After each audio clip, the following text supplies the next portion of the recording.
Welcome again to part four.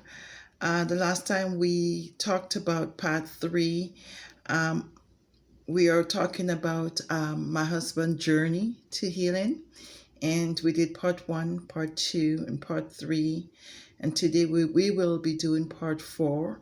If you have not yet subscribed, I would suggest that you do so. Part three, we talked about my husband at the hospital calling me back um, in the morning to let me know that there has been extensive bleeding in his brain, and they will be draining the blood out, and that his pressure is very unstable. So this was part three. So today we will be talking about part four. So part four went like this. I was not allowed to go to the hospital, as you know, because of the COVID-19. I couldn't even talk to him to encourage him. This was very hard for me. I I I gave God praise that he made it through the night. God's mercy said no to that night, as the saints of God was indeed knocking on heaven's door. God mercy said no to that. I call the hospital every day, and I would sometimes ask the nurse to pick up my husband's phone so I can talk to him on WhatsApp video chat. I watched as my husband was hooked up to numerous tubes going everywhere. He could not talk to me as he had tubes going down his throat. I encouraged him to fight for life and pray to God every day, as I knew he could not he as I knew he could hear me, but he just couldn't talk to me.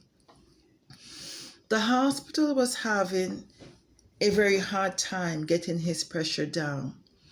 It remained at 180 to 100 continuously for 3 weeks. Charles was diagnosed with extreme paralysis on his entire left side, leg, and arm. They were feeding him through his mouth. Then they had to remove that and feed him directly through the stomach. The bleeding in the brain continued for a little over 2 weeks. So the bleeding continued for a little over 2 weeks. Charles was not able to communicate with me at all and mumbles. And when he mumbles, I couldn't understand what he was mumbling about. He lost the mobility in his neck, and his head could no longer sit on his neck and slop on one side like a newborn baby. The nurse had to prop his head up. He had no trunk control and could not sit up. His vision was impaired a bit.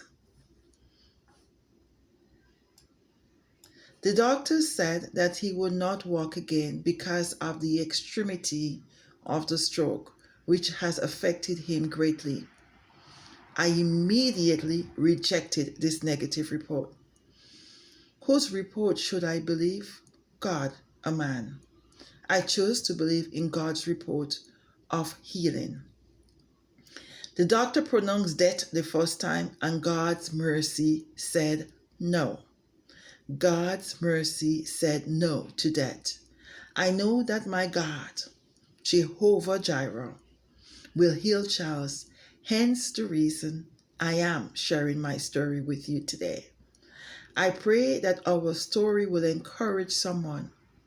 God's will for Charles is that he is in perfect health.